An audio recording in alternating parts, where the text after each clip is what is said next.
வணக்கம் viewers, welcome to கருவேப்பிலை சமையல்.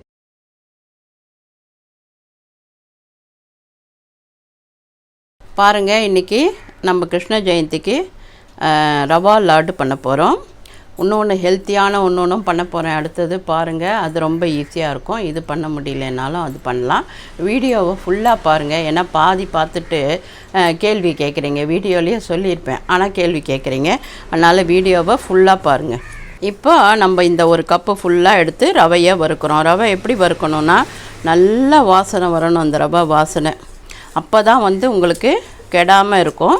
அதனால் ரவையை நல்லா வறுக்கணும். வாசனை வரணும், லைட்டாக செவக்கணும். அதுக்கப்புறம் தான் ஒயிட்டாக ரொம்ப இருக்க வேண்டாம், கொஞ்சம் லைட்டாக செவக்கட்டும். ஏன்னா வயிற்றுக்கு ஒன்றும் பண்ணாது. ஒரு 4 நாள் வச்சுருந்து சாப்பிட்லாம். அதனால் நம்ம என்ன பண்ண போகிறோம், இன்றைக்கி ரவையை சூப்பராக வறுக்க போகிறோம். நான் ஆக்சுவலாக இப்போ இந்த சாப்பாடு பண்ணுற ஒரு குரூப்பில் இருக்கேன். அவங்க கிருஷ்ண ஜெயந்தி பட்சணம் சொன்னாங்க. அதில் என்னென்ன போட்டிருக்காங்கன்னா, வெள்ளைச்சீடை, உப்புச்சீடை, முறுக்கு, மாலாடு அப்படின்னு போட்டிருந்தாங்க. ஸோ அதனால் நான் உங்களுக்கு ரவா லாடோட மாலாடும் பண்ண போகிறேன். அதனால் வீடியோவை ஃபுல்லாக பாருங்கள். அது ரொம்ப ஈஸியாகவும் இருக்கும், உடம்புக்கும் நல்லது. ஒளிப்பிச்சா மாதிரி இருக்கிற குழந்தைகளுக்கு கொடுத்தீங்கன்னா நல்லா புஸ் புஸ்ன்னு ஜம்முன்னு வரும். வாங்க ஒன்று ஒன்றா பார்ப்போம். இந்த டைமில் நம்ம வறுத்துட்டே இருக்கோம். வறுத்து முடித்து நல்லா வாசனை வந்தவுடனே நான் உங்களுக்கு சொல்கிறேன். பாருங்கள், நம்ம ரவையை சூப்பராக வறுத்துட்டோம். பயங்கரமாக வாசனை வந்துடுது, ரொம்ப நல்லா இருக்குது. அவ்வளோவா பாருங்கள், சிவப்பு அவ்வளோ ஒயிட்டாக தான் இருக்குது. இப்போ நம்ம அணைச்சிடுவோம். அணைச்சிட்டு ஆறின பிறகு மிக்சியில் நல்லா ஓட்டி நைஸாக அரைக்கணும். இதை அப்போ தான் ரவா லாடு நல்லாயிருக்கும். சரிங்களா? பாருங்கள், நம்ம வறுத்த ஆறின ரவையை பொடி பண்ணிட்டோம். இந்த அளவுக்கு தான் பொடியாகும். நிறையா 1 கிலோ அந்த மாதிரிலாம் போட்டால் மிக்ஸி அவ்வளோ அரைக்குமான்னு தெரியல.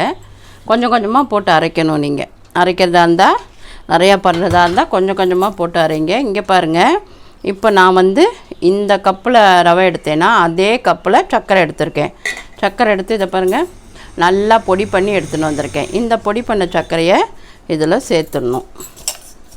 சேர்த்துட்டு ஏலக்காய் போடணும். இங்கே பாருங்கள், ஒரு சின்ன அரிசி அளவுக்கு பச்சை கற்பூரத்தை நல்லா கையில் இப்படி நசுக்கிட்டு தான் போடணும். பச்சை கற்பூரம் வாசனை பிடிச்சவங்க போட்டுக்கோங்க, பிடிக்காதவங்க விட்டுடுங்க. பாருங்கள், இப்போ நம்மளோடது ஏலக்காய் போட்டுட்டோம், பச்சை கற்பூரம் போட்டுட்டோம், சர்க்கரை போட்டுட்டோம், ரவை போட்டுட்டோம். நல்லா மிக்ஸ் பண்ணணும். மிக்ஸ் பண்ணிவிட்டு, அதாவது சர்க்கரையும் ரவையும் நல்லா சேரணும். அந்த அளவுக்கு பொறுமையாக கொஞ்சம் கிளறிடுங்க. அதுக்கப்புறம் நம்ம என்ன பண்ணணும் அப்படின்னு நான் சொல்கிறேன். சில பேர் பால் ஊற்றி ரவா லாடு பிடிப்பா. அது ஒரு நாள் தான் வச்சுக்க முடியும். நான்லாம் நெய் ஊற்றி தான் பிடிப்பேன். அது எத்தனை நாள் ஆனாலும் வச்சுக்கலாம். ஒரு 10 நாள் கூட வெளியிலே கூட வச்சுக்கலாம், ஒன்றும் ஆகாது. அதனால் நீங்களும் நெய் ஊற்றியே பண்ணிவிடுங்க. இப்போ இதை எடுத்து வச்சுட்டு இதுக்கு நம்ம முந்திரி வறுத்து போடுவோம். அது மாத்திரம் இல்லாமல் இப்போ ட்ரை ஃப்ரூட்ஸ் எல்லாம் இருந்ததுன்னு வச்சுக்கோங்க, குழந்தைகளுக்கு கொடுக்குறோன்னா எல்லா ட்ரை ஃப்ரூட்ஸும் கூட பொடி பண்ணிவிட்டு வறுத்து இதில் போடலாம். நம்ம இஷ்டம்தான் நம்ம இதில் சேர்க்கறது. சரிங்களா? இல்லை ப்ளைனாக கூட பண்ணிக்கலாம். நான் முந்திரி மாத்திரம் வறுத்து போடுறேன். முந்திரியை வறுக்கிறதுக்கு கொஞ்சமாக நெய் விட்டுருவோம். முதல்ல நம்ம முந்திரியை வறுத்துருவோம். அதுக்கப்புறம் இன்னொரு ப்ராசஸ் இருக்குது. நெய்யை நல்லா காய்ச்சிக்கணும். அதை அப்படியே எடுத்து விட்டு கிளறிட்டு நம்ம பிசையணும். அதனால் இந்த முந்திரியை முதல்ல வறுத்துருவோம். கொஞ்சம் செவக்க எடுத்தோன்னா நல்லாயிருக்கும், கெடாமல் இருக்கும் இல்லையா? அதனால் கொஞ்சம் நல்லா அதில் இருக்கிற தண்ணி போகிற மாதிரி நல்லா செவக்க வறுத்துருங்க. அதுக்கப்புறம் நம்ம பாருங்கள், இப்போ வறுத்தாச்சு முந்திரியை. இப்போ அதை எடுத்துட்ட பிறகு இப்போ நெய் ஊற்ற போகிறோம். நெய் ஊற்றி அதை நம்ம பிசையணும். அதனால் கொஞ்சம் நிறக்கவே நெய் போட்டுக்கலாம். நெய் கொஞ்சம் நிறையா ஊற்றிக்கோங்க. வேணுன்ற அளவுக்கு நம்ம கரண்டியில் எடுத்து ஊற்றி பிசைஞ்சிக்கணும். அதனால் நெய் நல்லா சுடட்டும். இப்போ பாருங்கள், இதில் இந்த மாவில் நம்ம முந்திரியை போட்டுருவோம். இதில் தான் நெய்யை ஊற்றி நம்ம பிசையணும். சின்ன சின்ன லாடாக பிடிக்கணும். அதனால் இப்போது நம்ம இந்த முந்திரியெல்லாம் கொஞ்சம் உடச்சி விட்டுக்கலாம். அப்போ உங்களுக்கு அங்கங்கே ஒன்று வாய்க்கு கடிப்படும். அப்போ நல்லாயிருக்கும் சாப்பிட்றதுக்கு. அவ்வளோதான். இப்போ கிளறியாச்சு. இப்போ நெய் ஊற்றி பிசைஞ்சிடுவோம். பாருங்கள், இப்போது நம்ம இதில் இந்த சர்க்கரை எல்லாம் கிளறிட்டோம், முந்திரி எல்லாத்தையும். இப்போ நம்ம நெய் விட போகிறோம். நெய் சூடாக விட்டணும், அப்போ தான் பிடிக்க வரும். நெய் விட்டுட்டு நல்லா கிளறிட்டு அப்புறம் சூட்டோடு பிடிக்கணும். கொஞ்சம் கை யூஸ் பண்ணிக்கோங்க, கொஞ்சம் ஆறி இருக்கும். இப்போ நல்லா கையில் பிசைஞ்சு விட்டுட்டு அதில் அப்போ தான் அந்த சர்க்கரையும் சரி ரவையும் சரி நல்லா சேர்ந்து வரும், வாசனையாக இருக்கும். ஏலக்காவும் நம்ம வேறு கொஞ்சம் பச்சை கற்பூரம் போட்டிருக்கோம்ல, ரொம்ப டேஸ்ட்டாக இருக்கும், பிரமாதமாக இருக்கும். பண்ணி பார்த்துட்டு சொல்லுங்கள் எப்படி பிடிக்கணும் அப்படின்னா. இன்னும் கொஞ்சம் நெய் வேணுன்னா நெய் விட்டுக்கணும். இப்படி பிடிக்க வருதான்னு பார்க்கணும். வரலைன்னா நம்ம இன்னும் கொஞ்சம் நெய் விட்டுக்கலாம்.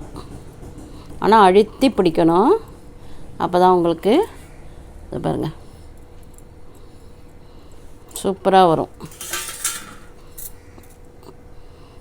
விடுது அப்படின்னா கொஞ்சம் நெய் விடணும்னு அர்த்தம். நான் பிடிச்சி பார்த்தேன், கொஞ்சம் லைட்டாக விடுபடுது. அதனால் நம்ம என்ன பண்ணுறோம், கொஞ்சம் நெய்யை லைட்டாக ஊற்றி இப்போ பிடிச்சோன்னா கடன்னு பிடிக்க வரும், நல்லாவும் இருக்கும்.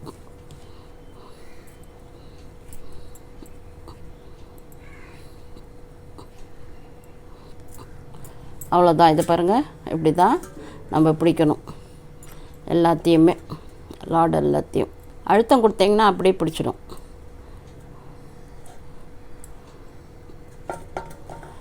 இந்த மாதிரி நீங்கள் ஒன்று ஒன்றா நான் பிடிக்கிறேன், பிடிச்சிட்டு உங்களுக்கு காமிக்கிறேன்.